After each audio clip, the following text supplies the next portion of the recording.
of the most divisive football tournaments in history comes to an end on Sunday with the Club World Cup final between PSG and Chelsea. Gianni Infantino said on the eve of the final, "We can definitely say that it's been a huge success. Previously an annual winter tournament for 6 continental champions plus 1 host club, it now takes the format of the World Cup, although that too is being expanded from 2026 onwards. 32 teams, some from every continent, will have played 63 games, including the final in the US over a month. Critics have called it an Infantino vanity project, and former Liverpool manager Jurgen Klopp said it's the worst idea ever in football. Issues have included sparse crowds for some group games, extreme weather and player fatigue, and what the knock-on effects could be. It's been a big success. I've been everywhere and it's been a brilliant tournament to watch and work on," said Michael Brown, who's been broadcasting. But yeah, has the interest really been there? Much has been made of low attendance. Fail matches failed to get 10,000 fans, with the lowest being 3,500 for Milan Swandans beating Elton HD 1-0. But there have been 15 crowds of over 16,000, which the highest seeing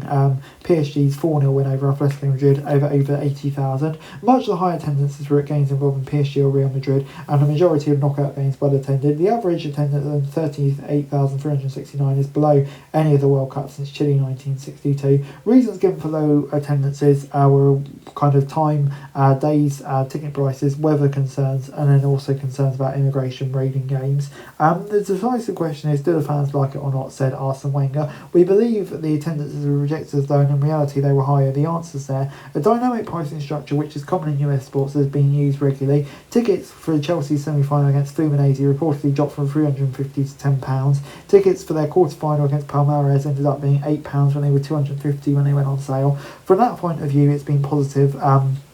Everyone I've spoken to thinks it's been an incredible tournament. They've had fun. It's raised awareness of football in many countries." The answer to this question is yes, helped to a large extent by the huge prize fund available. Teams could win up to 91 million for winning the tournament, with Man City pocketing 38 million despite going in the last 16. Chelsea had probably earned around 80 million for reaching the final, with João Pedro repaying over 2/3 of his transfer fee with 2 semi-final goals against Fluminense. The winners will be allowed to wear a badge on their kit saying they're world champions until summer 29, when the next tournament's played. Players of Brazilian clubs celebrated wins and broke down with defeats every bit as much as any major cup.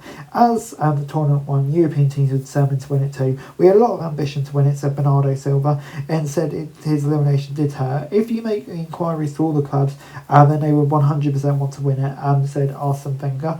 Purely in football terms, the tournament could be considered a success. There were, of course, games at the start like Bayern Munich 10, Auckland 0, that weren't great, but there have also been surprising scorelines like that Man City Al Hilal game, Benfica taking Chelsea to extra time, of course with that 2-hour weather delay. Chelsea scoring a late winner against Palmeiras with Estelvo William, who joins them, hitting the back of the net. Lionel Messi scoring a free kick against Auckland, picking up a point against Boca Juniors, having lost their first 2 games by a total of 16-0. And much more. PSG have been in sensational form, beating some of the top sides of Europe. So yeah, I think the mix has been amazing. The Brazilian teams have added a lot to it, and yeah, the European teams have been, of course, good to watch as well. The tournament obviously will have a lack of prestige, but there have been around 40 to 50% of the audience you get for a Champions League games tuning in. But those are still big figures compared to many lesser followed competitions in sport. And I think the fact it's been free to air in the UK has helped as well.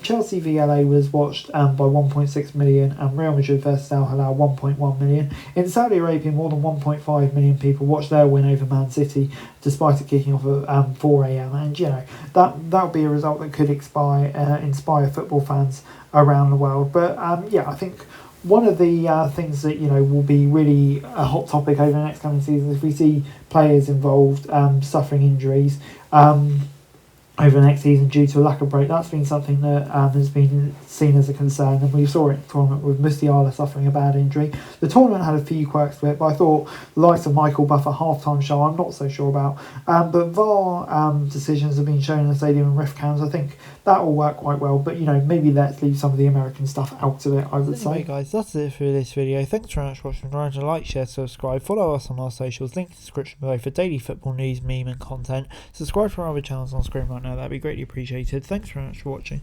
Peace out.